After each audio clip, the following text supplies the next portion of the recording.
Welcome to Local Gods. My name is Marco Liu. And I'm James Han. And today we have Kaila Yu on the show. Woo!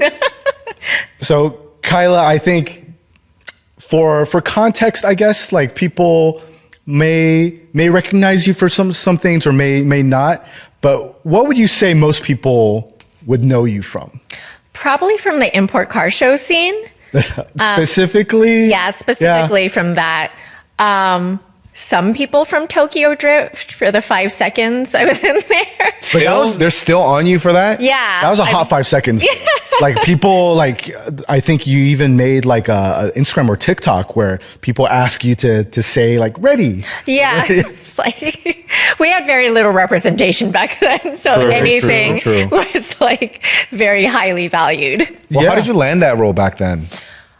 I think I had a following on MySpace, and then some agent had reached out to me, and then he just started submitting me, and that just happened to be there, like casting at that time. So I went in and auditioned for it and everything. And then somehow we were able to refer my best friend Aiko onto it. So I don't remember how that Tanaka, yeah, the comedian, right? For it. Yeah. Amazing.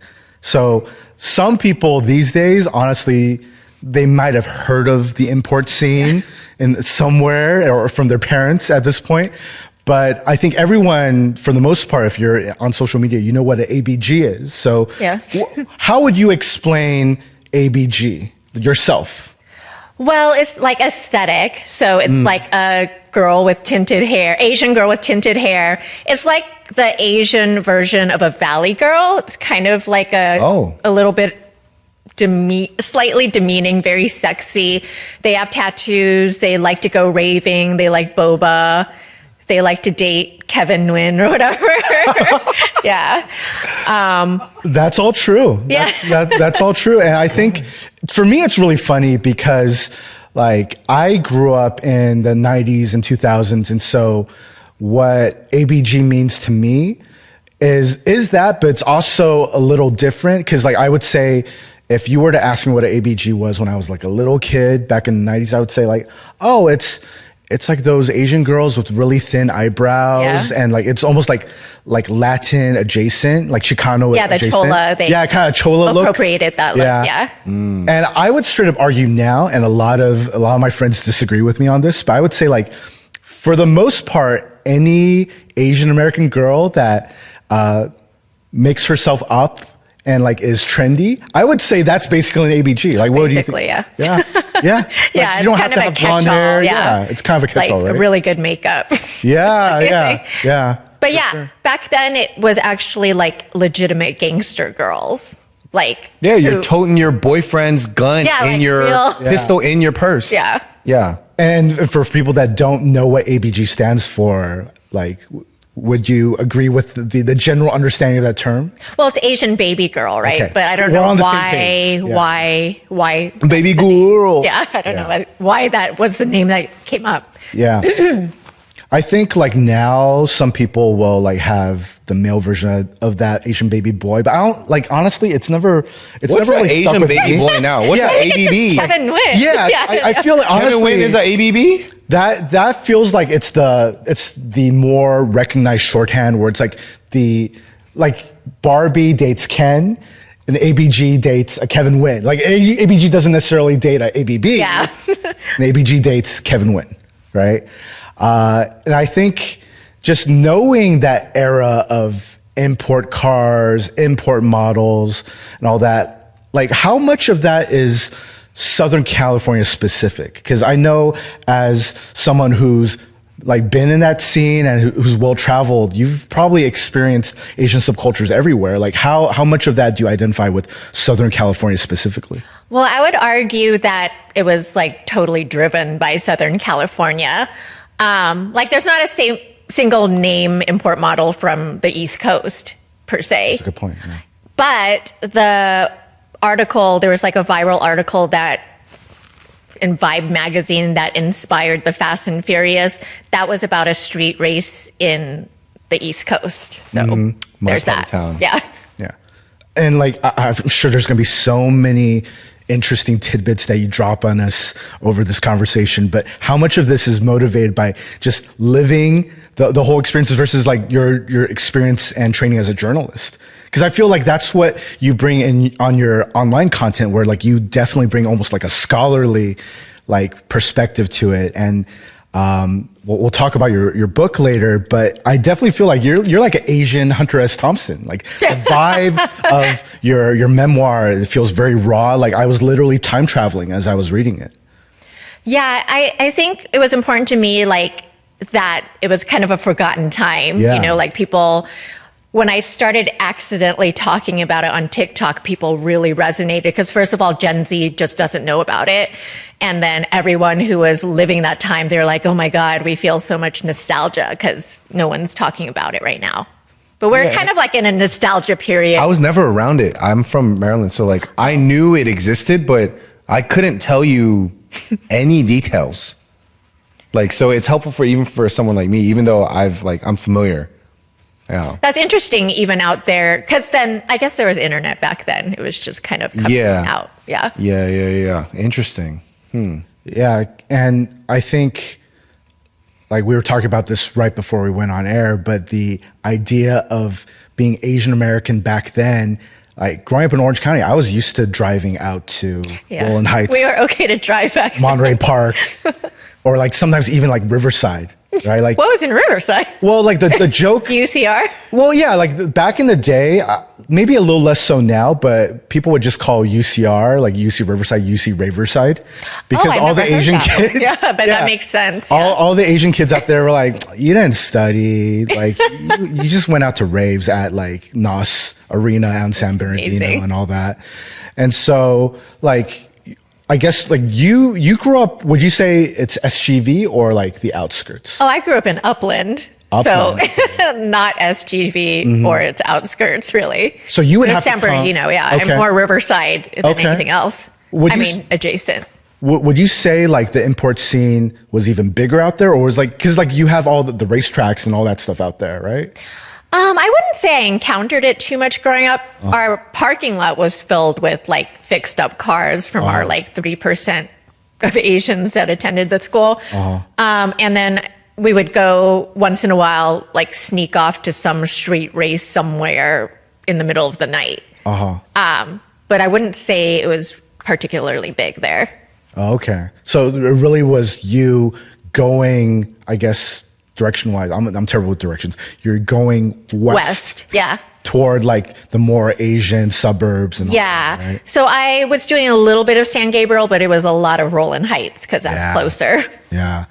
I think for people that remember the 90s and 2000s, especially reading through your memoir, Fetishized, right? Yeah. When is it coming out, by the way? On August 19th. It's been a long time coming. Yeah. Amazing. I mean, you've been essentially writing it and preparing for your entire life, right? Yeah, I guess. Yeah. Not knowing it, I guess. Yeah. But like reading through Fetishized, like for people that grew up in the 90s and 2000s, you'll encounter names like Wa Ching and all that. And that in of itself like is representative of such a important era for Southern California Asians. I think you're the first Asian male who's read the book. Really? Yeah, so far, because we've only like given it out. It hasn't really gone out. I hope more people read it, because I think... Because I'm interested to hear the perspective of because there's been white guys or like a lot of Asian women or white women, but not an Asian guy. Sure, and like just to put it out there, is this the first podcast or interview format situation you've been in talking about this specifically? Yeah. Okay. So we're either breaking this in a good way or in a bad way. So we'll see how. I'm honored. Yeah. Oh my God. Yeah, we are both very honored. Thank you. Yeah. And I guess like there's so many different angles to look at the book, and really, it's like talking about the book is really talking about your life, right? Being a memoir and all that. From my perspective, especially as an Asian American man, Asian American guy, and James as well, we're looking at it from the perspective of like someone in our community, peer or near peer, and kind of like it's a snapshot in time in many ways. But it is very interesting to look at the book, and especially a lot of the topics you're talking about, from a mainstream lens, and especially a white lens and a male gaze lens, right? Why Fetishized? Why did you give it that name? And because there's a lot of things you talk about in the book, but Fetishized was the title you gave for your memoir. Well, the book came about by accident. I was just posting stuff on TikTok during the pandemic, and it started to gain some traction. And then the massage parlor shootings happened, where I think in Atlanta, in Georgia. Yeah. Wow. Yeah. That's what, So I think there were 8 people killed, 6 Asian women, and it was targeted. Yeah. So then I wrote an article on my opinion about it for Newsweek, which kind of just said I kind of fetishized myself growing up, and I leaned into that because women find power in their youth and sexuality because a male gaze can do power in that scenario. And then kind of how I was feeling a little bit guilty about it because now it's resulted in very obvious violence. Yeah, there's so many layers to that. And I think there's definitely, I will use the word brave and courageous about tackling that subject, because it's an uncomfortable, inconvenient truth for, I think, a lot of Asian Americans, that we, men and women, we all commoditize ourselves.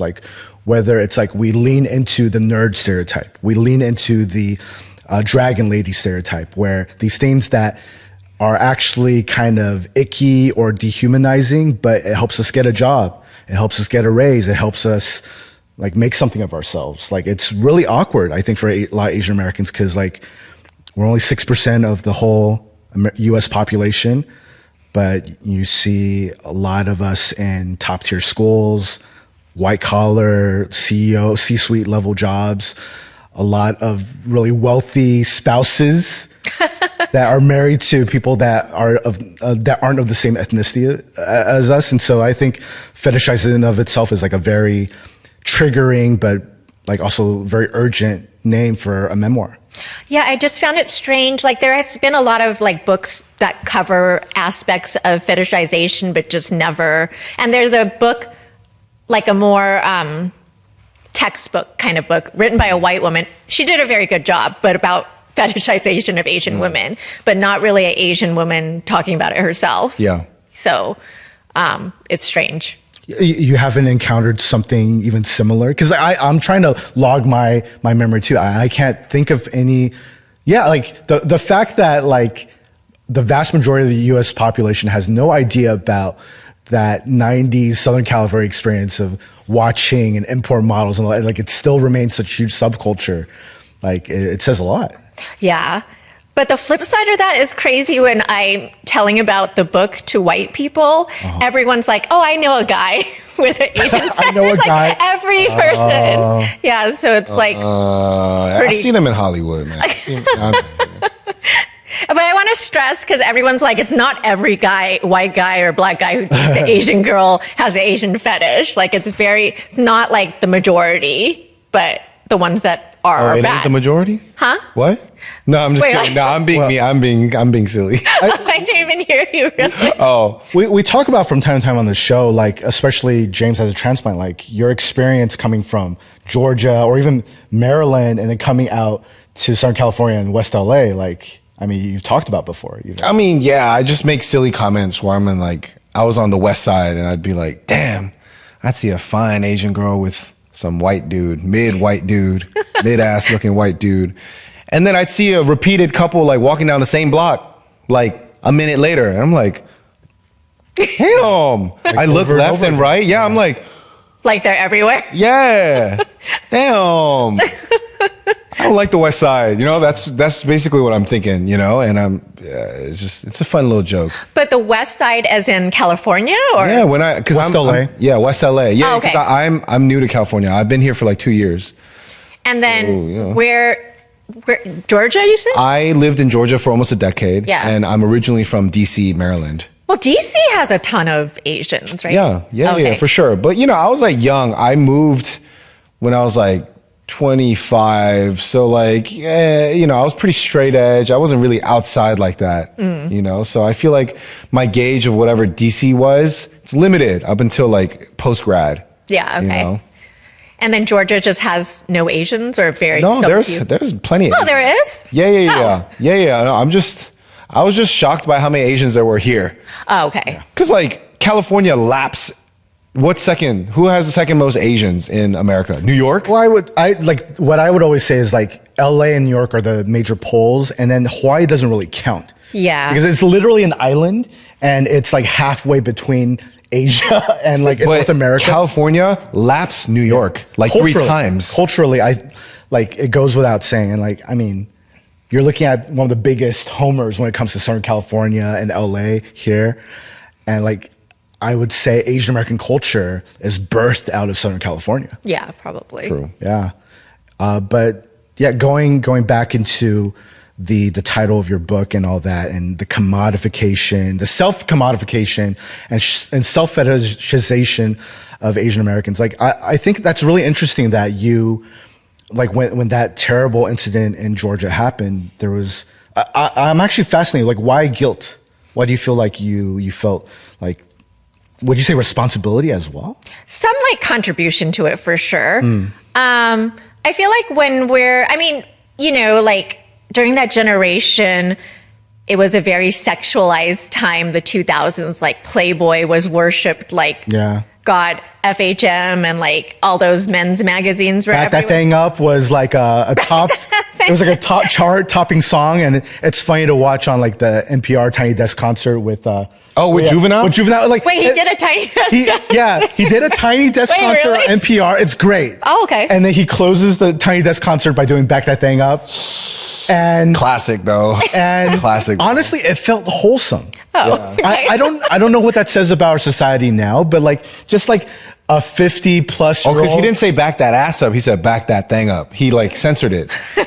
Yes. You a big fine woman with yeah, and it's like an NPR crowd of like Ivy Leaguers and like distinguished audience members, classes, like singing along. Like, oh really? They're singing along. Yeah, I mean, like to back that. How can you not? Yeah, I'll send you the club banger, man. Yeah, but I totally agree. Like, especially as a kid, then like growing up, then it's like wow, like a lot of sexy things going on. Sexy things going. But yeah, like I recognize what you're saying. Yeah. For sure. But it's like not only contributing to the Asian side of it, but just general objectification of women. Yeah. Which there's the like video vixen era too, hip hop. Yeah. That was definitely video vixen era. Yeah. So like just being part of that system. Yeah. Right. And it was very celebrated, and we're having a reckoning for a lot of people. Like we're looking back at Pamela Anderson, and they're doing like, oh well, she was actually a victim of this stolen tape where they painted her as a slut who Tommy Lee got off as like, oh, he's a cool guy with the big dick, you know, but she was like really destroyed by it.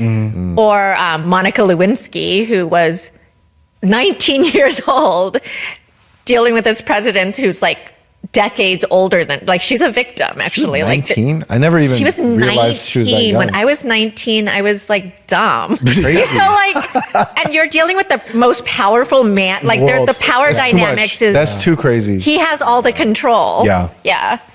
Was my entire childhood about sex? No, because like literally like those are major events. Paris Hilton's sex tape, also a much older guy kind of pressuring her to film stuff not fully with her consent while she was like drunk. Yeah. So. Oh my God. That's, I mean, like this is going to be such a complicated discussion because like when I first met James and connected with James, the first time I actually met you in person was actually, it was, okay, so so we met, like we'll probably say this over and over again on the podcast, but we connected by me happening to be in Austin during South by Southwest 2017. And he was performing at an Asian American showcase. And then we reconnected in 2020 when I was first visiting Georgia. And then the second time I went to Georgia, it was shortly after that shooting. Oh. It was, I think, a month or the two memorial was still up by the. Oh, wow. Okay. Yeah. Did we go past it? No. Then how was it for you? Because you were living in the vicinity? Yeah. Oh, wow. Yeah, it was like 20 minutes for me. Oh, wow. Yeah. It was crazy because I haven't thought about that in a minute, but at the time we were just on the heels of BLM stuff cooling off, correct? And that's when like the Stop Asian Hate movement was going on. It was weird for me, and I became a little disillusioned after that, because I feel like all the energy of all the Asians that I knew in Georgia, we were all putting our energy towards our black friends, and what's going on with BLM. And we did it out of the kindness of our heart, because we respect human dignity, and we want to fight for our friends, because that literally could have been our friend. We have literal friends, maybe in California, maybe y'all don't have actual black friends because there's so many Asians, but me in Georgia, we had friends, and because we saw that, we put so much energy into it. And when all this stuff was happening, a lot of that energy from just general public was not reciprocated back to us, and we felt there was a lack. Our friends supported us because they love us, we love them, but outside of that concentric circle of friends, we saw no energy back to us. So I was like, yo, what the fuck? What is this? Yeah. And what makes it even more conflicting was so within the context of all this, I was visiting hot off the heels of this. So exactly as James said, we were it was BLM, it was Stop Asian Hate, all this crazy shit was happening across the country. And for me, I was like, since I'm already here, I want to go and see for myself and understand what the fuck is actually going on. And it felt so dehumanizing to, immediately after it happened, it was like, oh, these massage workers are probably sex workers. And I was like, oh, I'm going to see this for myself. I don't know if you remember this, but I actually drove to one of the massage parlors where one of the shootings happened. Oh, wow. And I went The one in Midtown? No, it was, I think it was closer to Buford Highway. Okay. So I headed over there. I don't remember what it was called. And I looked at the facade, or I outside the building. I was like, man, yeah, it looks like some random massage parlor you see anywhere. I went in and they were operating. And then I was like, oh. Wait, they were operating? Yeah, it was literally weeks after the shooting. And they were already back in business. Very Asian. Yeah, very Asian. Yeah. I went in and I had a short conversation with the receptionist there, and my heart dropped. And I don't know if you remember this, but right afterwards I walked out and I texted you and I was like, damn, man, it is one of those massage parlors. How can you tell? Because I've never been in one as a woman. It was actually really simple. I was like, hey, are you guys open? And then just the way they looked at me, she's like, oh, she gave me the hourly rate plus the extra rate. Oh. Just straight off the bat. And then it was for me, my heart legitimately sank, because I was like, this is one of those instances where the stereotypes are true. And as the details came out after, in the weeks afterwards, it was just more sickening to me, because I grew up Southern Baptist. I went to a Southern Baptist church in Orange County, and to know that the shooter came from the Southern Baptist tradition, and if you know anything from that era, he was in his 30s too, so he's around our age. He grew up in the same type of evangelical Christian environment of sex is dirty, and basically railing against all the stuff that was popular in American culture, yet he was partaking of it. Yeah. It's that slut shaming, guilt, shame, sex, power dynamic, where it's just everything was icky and terrible. And I felt really conflicted after that. But I feel like I don't know if audacity is the word, but instead of taking it out on himself, he goes and takes out. What the fuck? Yeah. What the fuck? Yeah, and I would say selfishly, from an Asian American perspective, I think the collectivist versus individualistic type of critique on Western versus Asian culture is super simplified. It's actually bullshit. But I do find myself thinking yo, if my parents, if they knew that I did something like that, they would rather me kill myself probably than hurt other people. As much as they would hurt them, it's why would you basically export and carry out violence towards others when it's your own issue. Your own issue, yeah. But that's where fetishization's a problem. It's because it dehumanizes the women, like literally makes them objects, and that makes them easier to dispose of. For sure. So that's an interesting opening to our discussion. Given that, like, so that was all in your head as you're writing your memoir. Yeah, I mean, it was interesting because, you know, a lot of other stuff happened in my life, but I kind of wrote the series of essays with my editor, kind of giving feedback on each essay. And I'd write stuff and she would be like, that has nothing to do with fetishization. Like, we kind of have to fit the theme. Yeah. So if things didn't like prove, because each essay kind of proves a thing. So it had to all kind of make sense. Sure. Right. Yeah. And I think, like, it's so interesting when we're just on the subject of memoirs, specifically Asian American memoirs, because another connecting point that brought James and I together was reading the Quietest Americans? No. Oh my gosh. Really? No, not the Quietest. Caspian King. Jay Caspian King. Oh yeah, I read that. The Loneliest Americans? The Loneliest Americans. The Quietest Americans is something else. I was like, oh, no, that was wrong. No. I mean, it's supposedly a beautifully written book, but that is about the Asian fetish. Yeah, I was like, no, I'm not that self-loathing, but yeah, I think we connected over The Loneliest Americans too. Okay. Right? And I think from his journalistic background, him breaking down the complexities of being white adjacent Korean American was really interesting to both of us. But yeah, we don't encounter too many, like, just when I say we, it's like the general public doesn't encounter many examples where an Asian woman author is writing about such a sensitive and charged subject.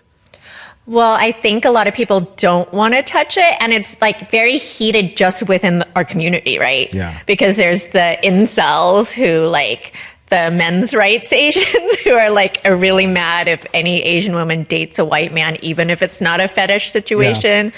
And I also feel like they're kind of, attacking people unfairly. So it's, like a lot of actresses have been attacked by these groups just for their dating choices or whatever. Yeah.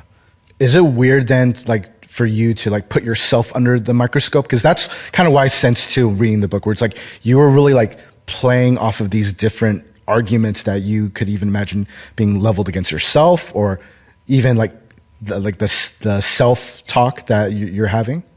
Well, I grew up on the internet and I've had like so much hate. Like, I am like a crocodile. Like, you can't say anything that hasn't already been said, and much worse. Yeah. Wow. So yeah, you're literally built for this. Yeah. So it's like water off a whatever duck's back or whatever the saying is. Yeah. But okay, going back to, I guess, like we'll just like use the book as our guidepost. So starting out as an import model, like, how do you look back on that era now? Like, was it, because it's conflicted, but also it was like a fun time, right? Because I think especially for the Asian American community, like that was a huge way to bond. Like, especially out in the Roland Heights, Diamond Bar area, like anyone that knows of that era will remember going to Focus Plaza, Diamond Plaza, eating like at a Hong Kong cafe. It was like Maxim Cafe. Eating like a chicken steak with either mushroom sauce or brown or black pepper sauce. Yeah, like, see, like, damn, you were heavy in that, bro. No, like any kid growing up, and I was never in the import scene. I just had friends that were like really into it, but like you would just ride along. Like, you were just a kid that would just like go and then like buying Morning Glory like stationery at my favorite place. Yeah. Did y'all have a lot of, what was it called out here? Just Morning Glory, not little thingamajigs? Sanrio. Well, like it's like Sanrio, right? Like that's all that stuff is kind of like tight. I don't know. Like, I don't know. The store out near me in Virginia, it was called Little Thingamajigs. What? Morning Glory stuff. They were little thingamajigs. Yeah. I knew every time I was in like some Mitsubishi Eclipse with like a little thingamajig scent, with like dangling like charms and off of the cell phones too, when they had the small little divot where you could put the little charm in it. I know that era, man. I used to have major crushes on like my tutors back then. You know, I would get random math tutors. They're probably like random like 20-year-olds trying to make extra money. I'll just be like, I love them. I swear they love me too. And I'm like a little 12-year-old, you know? Yeah. So yeah, it did reach you. Yeah, it sounds like it reached you quite a bit. Import, I don't know. Well, I don't know. Not really. Certain elements of it, yes, but I don't know about this whole like car show and all that stuff. Yeah. So like for you, like being more involved, like what, like how would you regard all that whole time now? Yeah, I mean, it's complicated because, like, I look back at photos during that time and I'm like, I love these photos, you know? Yeah. Or, like, I had so much fun, but there was, like, we were young and we weren't really, like, thinking too much or, like, you know, considering anything beyond having fun. Yeah. But as someone who is like 20 or 19 and just touring around, because the car shows went everywhere. Like they went to Houston, Dallas, Hawaii, and then like they started going to Hot Canada. for nights everywhere. Yeah, everywhere. Jeez. So just getting to travel around. And then I grew up in a very white city, Upland, and I only had white friends. And then suddenly, like when I was in my sophomore year, I met this cool Asian girl, and then I just like became hardcore Asian and like wouldn't even talk to white people anymore because that's how the Asians were. They were like, we only talk to Asians. Crazy. Yeah. Yeah. I think things have changed since then, but that definitely was the vibe of that time. Yeah. And then one thing that stuck out to me very specifically when I was reading through your memoir is the shout out to Sung Hai Lee. Oh, yeah. Do you know who Sung Hai Lee is? No. She's Korean, for one. She's Korean American. Oh. But like Sung Hai Lee, I think for a lot of like millennial guys and definitely Gen X guys, she was like the Asian pinup. Dude, she was the only one. She was the only one. Yeah. For like 10 years or something. And like I don't say this with any irony. Like I think a lot of people look to her as a hero. I did as a little girl. There was nobody else to look at. And I mean, she was we very... were so poor. No, but we were very poor. We had nobody. Can I see who she looks like? Oh, she's beautiful. Yeah. Yeah. Hi, Lee. Can they pull her up there? We can always do it in post. Yeah. No. Yeah, I just want to see like right now. She's stunning. Yeah. Shout outs to John Na, Thanks, John. Our Swiss Army knife guy. But like, yeah, like she was a legitimate hero. Mm-hmm. Yeah. I mean, she'd make appearances at like college events, like at fraternity events. Wait, what? Just a sign. Just to poster. show up? Yeah, just like to be the host for the night. And then she'd bring like her magazines and calendars and guys would buy them or whatever. Yeah. Yeah. She was like Pamela Anderson. Yeah, she was like our Pamela Anderson. Who else like who was a big pinup, like Kate Upton. Do you remember when she blew up? She was like Pamela Anderson and Kate Upton rolled into one. Yeah. For the Asian American community. And she was the only one. Yeah. I really hope I know who that is because I really don't know. Damn. You would remember. Yeah. I feel like you would. And I think a key factor too is like I thought she was the one, but the fact that you're clarifying that she was the only one, it makes it even more obvious. Yeah. And there was a specific, maybe we can pull this up on a future, or when we actually put this up on YouTube, but there was a specific Yolk cover. Yolk magazine. Yeah. OG, Very original gangster, Asian American magazine. And there was a cover of Sung Hai Lee. And it was like iconic. Yeah. Like if there is one, it might have been the first episode or not first like issue. Maybe. But like if anyone remembers Yolk magazine. It was a good cover. Yeah. It is like the iconic, like when you're talking about it's Asian so American old. history. It's like pixelated. It's pixelated. Like I don't know if we can find a better version, but yeah, like this is The to milk me. photos were very famous. Dang, this is very licentious. I've never seen her. I've never seen her in my You life. a good bro. boy. You a good boy. I mean, I was pretty straight edge, but like, I mean, we weren't looking at Asian chicks like back then. There were no Asian girls. But to me, like, and I'm sure all the scholars and activists will laugh at me or yell at me even, but Japanese internment, LA riots, Yolk magazine with Sung-Hai Lee, like that's Asian American history. Yeah. Like it was a huge pop cultural moment. Don't laugh, John Na. Don't judge me, John Na. Hey, I like this. Shoot. I like this part of history. I'm into it. I know. But yeah, like, and you were front and center in that. That's amazing. I mean, I came along when a bunch of Asian models came out, but she was like by herself for a long time. Forerunner, Yeah. pioneer. Yeah, yeah. She's she a was legit- I had definitely- no idea. And like Sung-Hai Lee, if you're out there, you're a hero. You're a hero because like I think a lot of Asians, they didn't even, let alone of seeing themselves in the positive light, they didn't see themselves period Yeah. back then, you know? And honestly, going from like the import scene to Tokyo Drift, like honestly, a lot of people they can look at Tokyo Drift as like a time capsule, and like it might as well be a documentary now. A documentary. Right? And like we were fortunate enough to have Sung King as the first guest on our show. So Oh, okay, yeah. in many ways, it's like there is a through line to what we're doing here on Local Gods, and Yeah. again, like getting on Tokyo Drift, the casting process and all that, like. Was it just cool to be in a Hollywood movie that had some Asian adjacency to it? Like, what was that like? Yeah, totally, because there was nothing like that. I know. There's no Must have been so examples. cool. Yeah. Yeah. And then plus it was the specific aspect of the culture. Yeah. So specific. So it wasn't like, oh, a bunch of nerdy Asians in a classroom or something, you know? Prior to that, I've never seen that. Like Yeah. like what year did Tokyo Drift come out? Like it was 2005? I want to say it was like 2004. 5? Something around there, something, Yeah. sometime around then, and then like even before that, like 2006.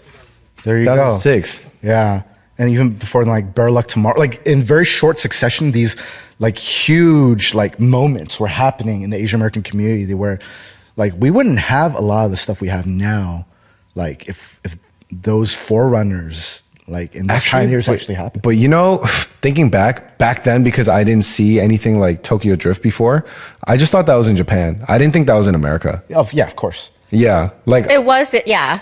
I mean, yeah. It did all take place in Japan. Yeah. Yeah, actually. Right, Yeah. right. But from a more like worldly and learned perspective, that shit, like the way it was portrayed, like that was definitely a very American lens on like, oh, this is Japan. Japan, yeah. yeah, for This sure. is Nippon. Yeah, for sure. Hella That shit Nippon. in Yeah. They were doing it a different way. Yeah. Right. Yeah. But yeah, like so for me, it was definitely like mixed feelings reading through your memoir, thinking like those were such fun and exciting times. Yeah. But then also recognizing like the residue of that, there's some problems for sure. Yeah, and there's nothing wrong with it. Like in growth, we Yeah. make a lot of mistakes, and there wasn't a lot of like examples, you know? Sure. Everyone was just trying to find their way. Yeah.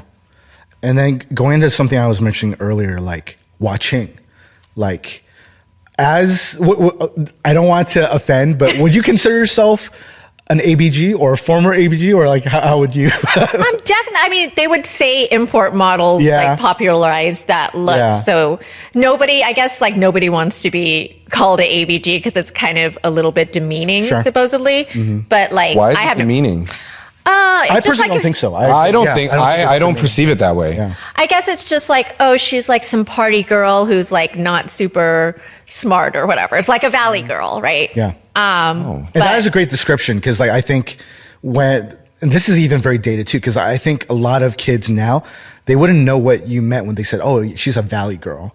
Oh, or yeah. even Clueless is like an aesthetic, but a lot of people have never watched Clueless, so they don't really like the Alicia Silverstone archetype and all that. They don't really connect to it. They basically saw Ariana Grande cosplay as Alicia Silverstone, right? So, like for them, that's the closest they get to it. But the Valley Girl, like Asian Valley Girl explanation of ABG is, to me, that's like the best explanation. Yeah. I don't know if there's any other examples. Yeah. But the smart versus dumb aspect of it, I think that really gets to the core of why it's considered demeaning. And also they're smoking and they're raving. So that means they're doing drugs. fun things. Yeah. Not studying. Interesting. Yeah. Dang. I mean, I'm a little more ignorant with it, but how I hear it used nowadays is, I guess, partly some of that, but a lot of it just describes a style, Yeah. an aesthetic. Yeah. I think maybe it's morphed into that, or maybe it's just my circle of friends are like that. Yeah. I think it dilutes over time. Yeah. All of the cool Asian kids now that can be valedictorians but still go to Head in the Clouds and listen to 88 Rising. Like, no, Asian kids had it hard back in the day. Yeah. You would get stigma for having a good time, essentially. So, yeah, like just fast forward to your journalism career now. Like, yeah, like how, like, is it like really funny to you, like seeing Asian kids now versus like, It's just era. crazy to me. Like right now, there are 3 Asian females like battling it out on the charts, and they're known by their first names, which are not like Beyonce. Like Beyonce is like a very specific name, Yeah. right? It's Lisa. Like that's the world's most generic name. Yeah. And Jenny and what's the last one? who, like Lise? Rose. Oh, Rose, Yeah. Rose. Yeah. Rose. Oh, I was like, is there The Blackpink girl. The Black Yeah, yeah. Okay, battling okay. it out. Yeah. Like that was unimaginable. Unthinkable. Yeah. Unthinkable. That is true. That's Yeah. good perspective. Yeah. Yeah. But still, I would say we have an Asian American, Olivia Rodrigo, I guess, but like an Asian American straight up pop star. Like a thoroughbred. Is that rude to say? wait. Pure blood. That sounds worse. I shouldn't talk. Well, I guess Olivia Rodrigo counts because she identifies Sure. proudly as Yeah. Filipino. Because there She were a does. lot of half Asian people growing up who did not identify. Like Yeah. they would barely, they just Yeah. wouldn't mention it. Yeah. Yeah, like it would be like a mark against them if they identify that, oh, I'm actually part Asian. Yeah. Yeah. I think if we had to title this podcast or this specific episode, it's complicated. Because there's so many complicated elements to it. Because it's like as a human being, like you never want to malign people for their parents.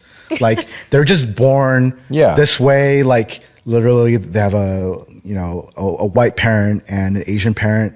But I don't think it's out of line to say that when it is someone whose parentage is both Asian and they're fully recognized as being, it's not the white side or the black side, but they're viewed as fully Asian, their success, it means something. I don't know if it means more, but it means something. No, it means more, dude. Well, does. it's just because there is definitely, let's just say if you're white passing, Yeah. you don't face the same issues. Yeah, That I agree. Yeah. So I you're agree. missing out on a whole nother level of discrimination that you have to overcome. I'm just going to say this because I don't know if I'll ever get a chance to say this on the podcast, but I had a class. I was taking a master's level class at Cal State Long Beach. Ooh, and there was, flex. I don't have a master's, unfortunately, so not a real flex. My parents are like, dude, with all that studying, you don't have 1 degree. But Still flex. All right, well. I was taking a master's level class at Cal State Long Beach about Chinese history, and then there was this one lady, straight up, like didn't have a drop of Asian in her, but she was married to a Chinese husband, and she was saying like, my kids are half Chinese, and I can speak better Mandarin and read Chinese better than most Chinese Americans. I consider myself Chinese, and like I don't understand why people can't recognize that people that live the lifestyle should be recognized that like as one of them. And in the back of my mind, like especially back then, I was younger. I was thinking, like I didn't tell her to her face, but I was like, if there was ever an internment situation where Chinese people get rounded up, you would never be at risk. Your life would never be on the line. Like, how could you even say that or think that? Like, and I think that's why, like, these conversations, even though they're complicated, I think they're important. What if okay, that's scenario A. Scenario B, white woman born and raised in China, their parents, were there because they were educators or like military or whatever, grew up speaking the language. Are they the same? I would say, well, like there are actual In examples terms of that. like Chineseness? Or, There are actual examples of that, because like if you remember from your elementary school or junior high reading, Pearl S. Buck, she was like a missionary kid that grew up in China, and there were a lot of during World War II. There were a lot of white folks that were working for foreign legations or missionaries that were born and raised in China, spoke perfect Chinese, were able to read and write Chinese, and they basically showed who they were down with based off of whether or not they were willing to die in the camps with a lot of their Chinese peers. And so, like, for people, like, if they're willing to, like, 10 toes down, be down for the people they grew up with, regardless of what you are. Like, I don't know if you can call yourself a different ethnicity. I don't know if I would go that far, but I feel like I have full respect for them because they truly see themselves as those people. So it's got to be a life or death situation to really know. I think so. Just like being an American, like being born and raised here, like you can cut and run, like if things go down. But I think it really says a lot if you are willing to ride or die, literally ride or die with these people. And I think growing up in Southern California in the 90s and 2000s, that was the culture. Like you ride or die. Yeah. Right. And then, okay, back to watching, like. Because no one ever talks about watching in this type of context. Like, how would you describe that to kids these days? Because I feel like are there not Asian gangs anymore? Are they? Oh, sorry. Yeah, I feel like the laugh, right? Like that kind of says it all. Like, sorry, that just sounds kind of funny. But I'm ignorant. I don't know. Like, I don't associate with the high school kids. But yeah. it was like big I hope in you high don't roll school. with high school gangs anymore, Kyla. But I feel like these days, like a lot of people that are involved in things that would be considered like criminal activity, it's more like white collar, or like a lot of the people that were dealing drugs, they have dispensaries now, right?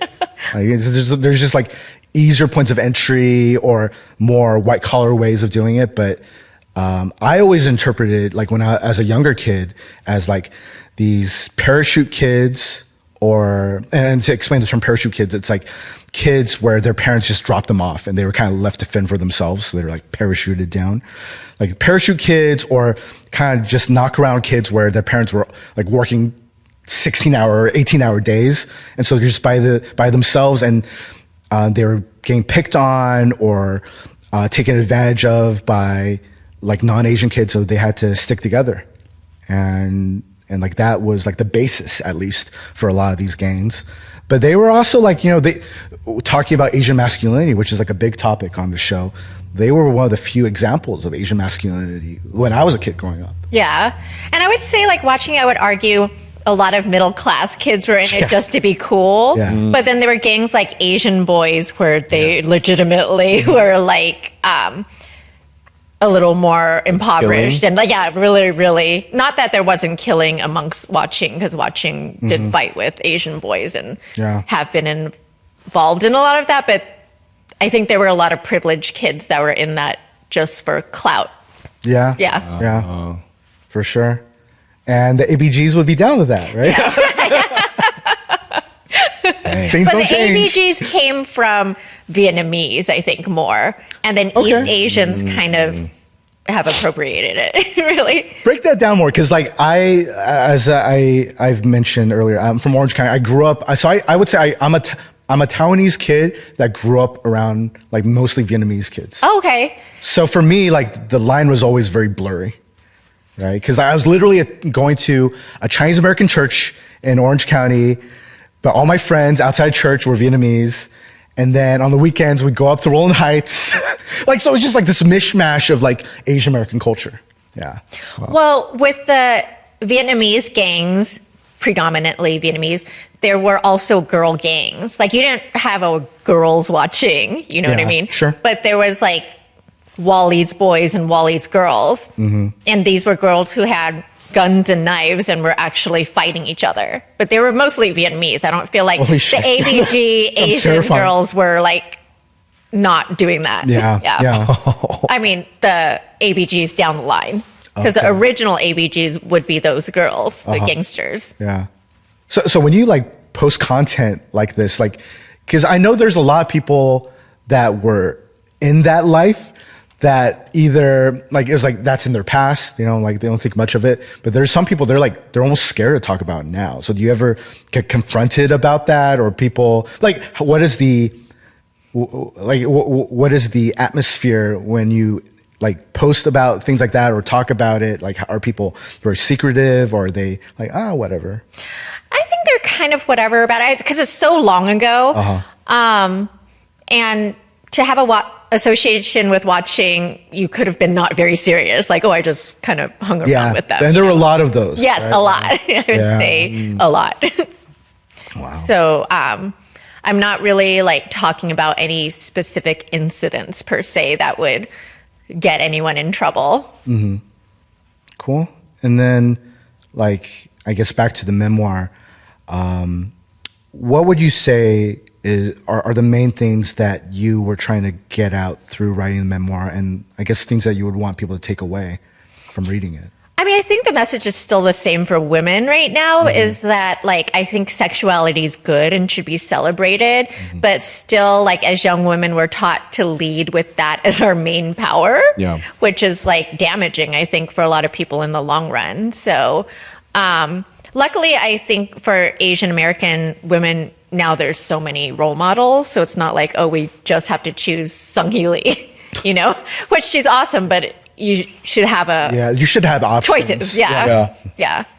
So, just to, I guess, not make that your driving, I wouldn't personally think making that your driving choice, sexuality, leading with that, or like the male gaze.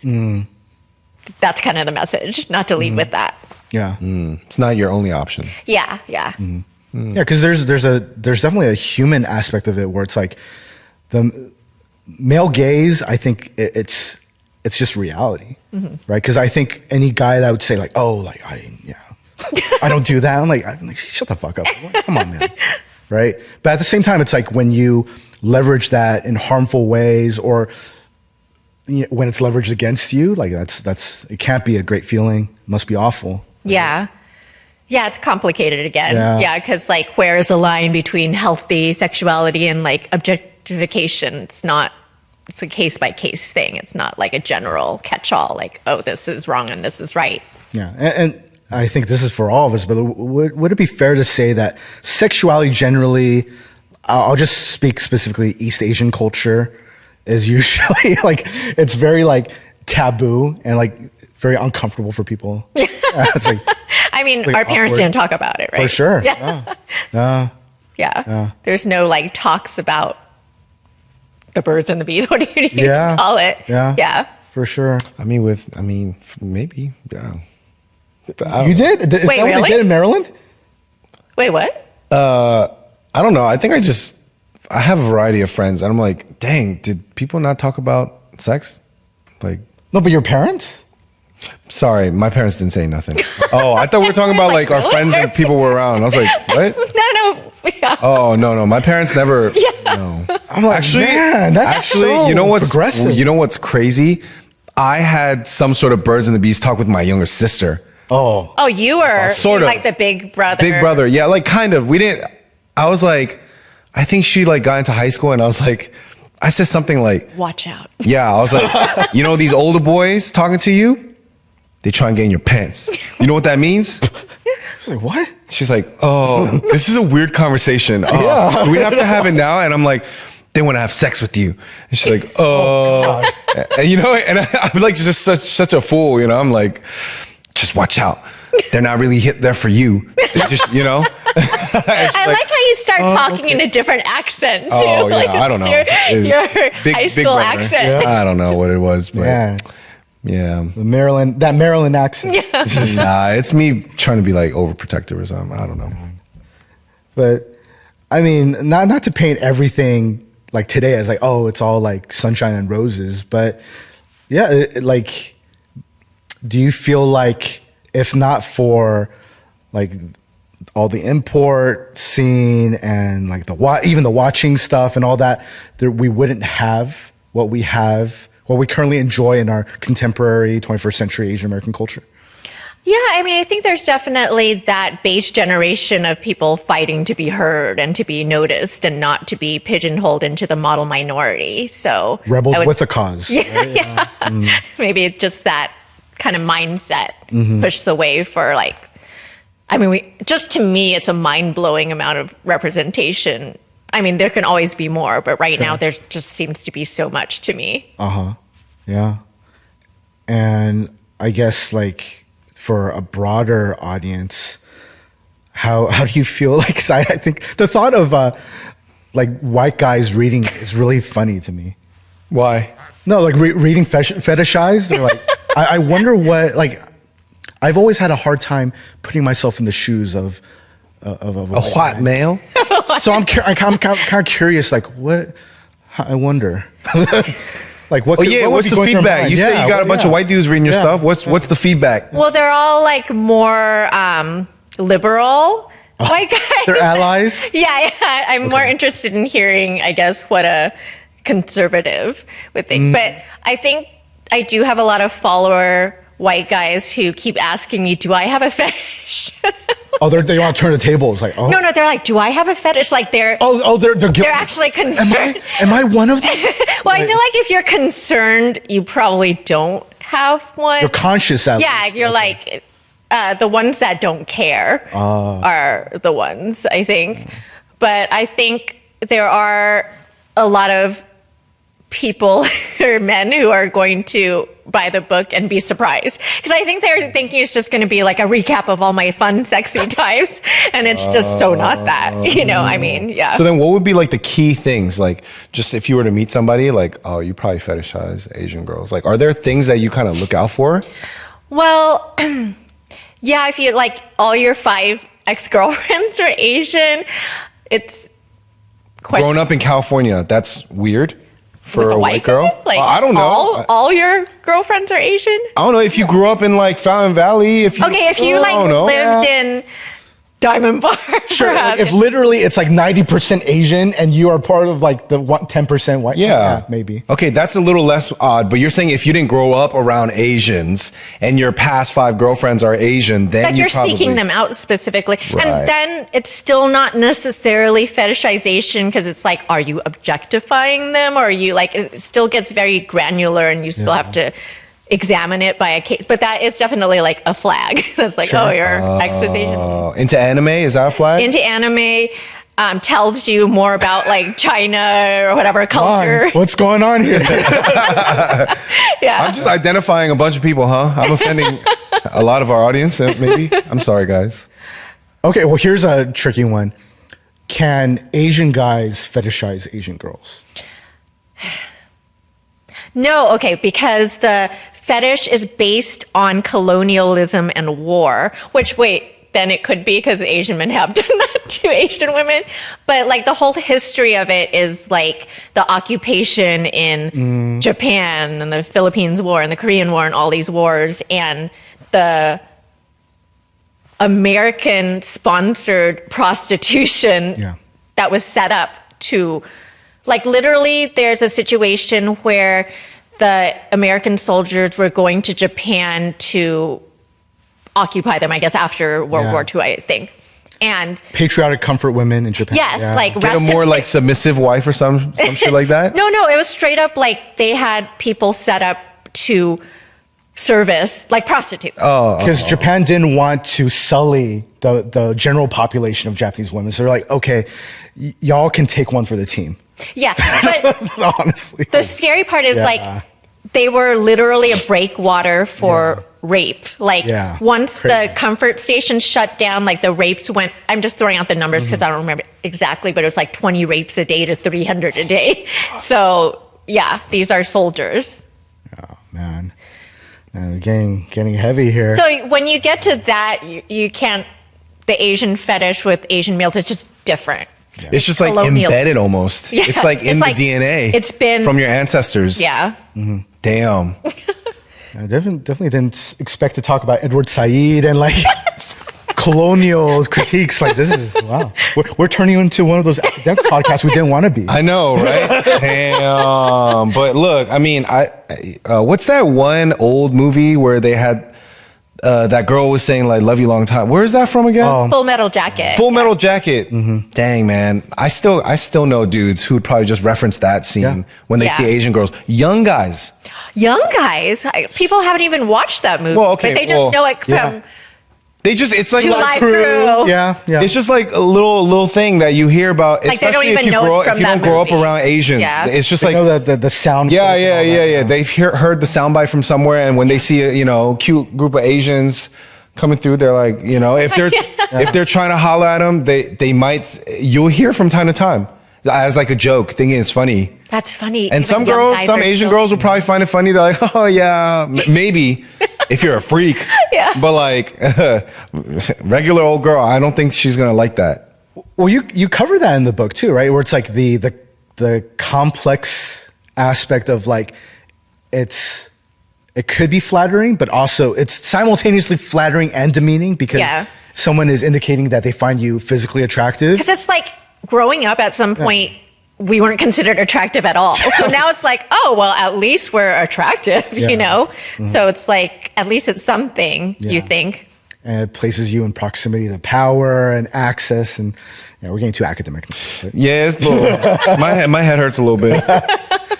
But one funny thing, I think it's early on in the book, you even like cover all the different rap lyrics that shout out Asian women, like recently, yeah, and there's like The Weeknd, gosh, sweet Asian girl, she go low main.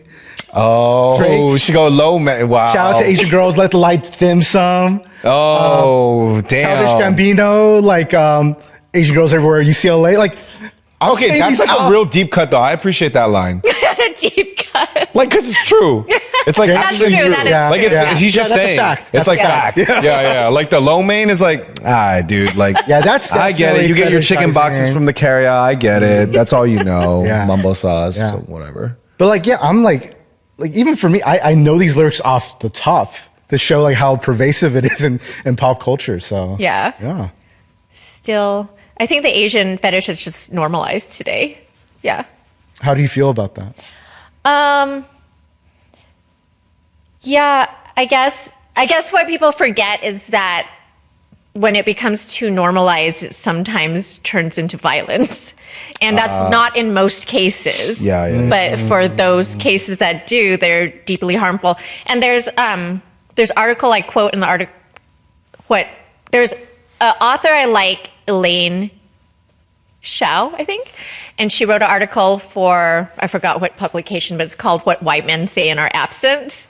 And there's a thread on Reddit just saying the white male, Asian female violent crimes that weren't caught on by the news. And the list is scary and it's long. So we're hearing about the massage parlor shooting. That's just one that got popularized. There's like so many happening all the time.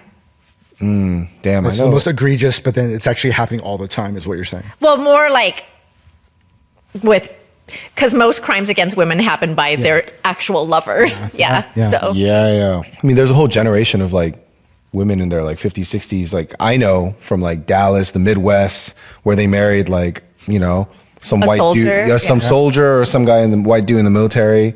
And you see like these relationship dynamics are so odd when I see them, especially as they get into their older years, 70. I've seen a lot of them. Oh, interesting. Because I've never, I guess, encountered that. Oh, here, there was right? Not here. California, I wouldn't know, but I've seen a lot in the Midwest and the South. If you, but they're still together. You're saying, because you're saying silver lining.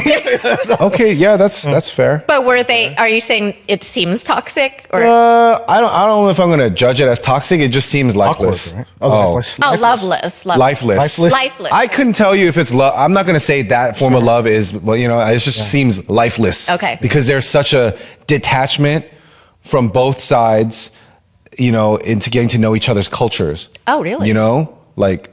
I will be specific. My ex was part of a Korean church in Dallas, and they were filled. All the women, and they were an old church. Their entire church was filled with old women in their 70s, 80s, and their husbands are all white. This is fascinating. I've never heard of this and before. Their English is not good. Wow. Oh, what? Y'all haven't heard about these? No, this is fascinating. Now I want to know more about this. This is like pretty common in the South, like in more rural areas where there aren't as many Asians. You see these couplings. So like when I see the pair out in the west side of Hollywood, of California, I think, damn, they've evolved. This is the upgraded version. I don't know. I'm like, so I'm just thinking, how like strange this is in like Dallas. I'm just like, is that an upgrade or is that just a devolvement? What is that? Well, I guess a history of the kind of military thing is it's kind of a woman trying to escape poverty or like destitution or like horrible life.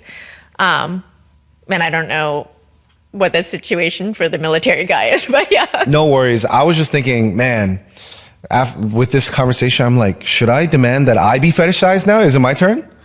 Asian men are getting fetishized ABGs? right now. Asian men are getting like by the we getting K-pop fetishized? bands. That's true. Yeah. Am I getting fetishized? I am?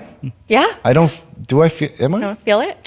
If Am you I- look on TikTok, there's a bunch of... No, I want to try it. No. I don't actually mean it. I'm joking. But it's like all jokes. guys, it's different with like male and women. Guys are always like, I wish I was fetishized. But It's kind of weird as a guy to say that. That was a little... Yeah. Funny. Wow. I mean, I feel like there's so much history to go over, so many things to dig into. But I think just final thoughts on the book. We're just available everywhere. Like, what's the best way to get it when it comes out in August? So pre-orders really help because we're trying to get on some bestseller lists. Okay. But it's available everywhere already, like Amazon, Barnes and Nobles, or whatever bookstores are. Audible one day? I haven't recorded it yet, but you can pre-order it. It will be on Audible and all the audio platforms. Okay. Yeah. Sick. Sounds like we need to distribute your book to all those places in the South. They could be like, Well, they sound like I don't think they can understand read English it, like that. Oh, you mean for the husbands? Oh, I don't think they even... They don't even want to. Yeah. Okay. I mean, Kyla Yu, it was a pleasure to have you on the podcast. We have a gift for you. Close your eyes. I mean, it's a little right there. Thank you. There the whole time. Yeah, I know. It's there. Yeah. A little hat, exclusive, only for our guests. We're not selling these. Yeah. Your sunglasses. On, yeah. Okay. I'll put it on. Nice. All right. Looks great. Okay. Like a hat. All right. Yeah, you might want to just prop it up a little bit. Oh, am I not doing it cool? Yeah, no. Just for... I don't know the cool. No. You good. It's like... It looks great. Right. It looks good. Yeah. But we also like to end our podcast with 3 questions. Oh, yes. Okay, so question 1. Where in this world, where do you consider home? Hollywood, I guess. Hollywood. Yeah. Oh, okay. Like, I love my area that I live in. Yeah. Okay. So with that said, if a friend or loved one was visiting LA for the first time, what food spot or cafe, where are you taking them to make sure? Well, I would take them to San Gabriel. San Gabriel. Yeah. Okay. Would be in Hollywood. No, yeah. Okay. Not for Where? the That's food, a true not for LA the answer. food, yeah. That's a true LA answer. Where are you going? Give us like a restaurant or a spot. Well, if you really like to eat and you're not about fancy stuff, then Lou's Garden is like this Taiwanese That's a classic. place. Yeah, that's like a spot. Yeah. Oh, very cool. Okay. And last question. Music. What are you currently listening to right now? What's at the top of your rotation right now? I mean, I'm at the age where I'm like, oh, the kids, like, I don't know what the kids listen to. Doesn't matter what they listen to. What are you listening to, Kyla? Well, actually, I do like Blackpink. So they are on my playlist. Mm-hmm. Yeah. So let's say Blackpink. Okay. Awesome. Cool. Sounds good. And for people that want to look into more about Fetishized and your reporting and all the fun stuff you post about Asian American history, where can they find you online? You could just find me on Instagram, just my name, Kaila Yu, or my website, kailayu.com. Okay. Yeah. Sounds good. Well, great to have you on the podcast. Yes. And we will see you next week on Local Gods. See ya. I don't know. Peace. That's perfect. That's great.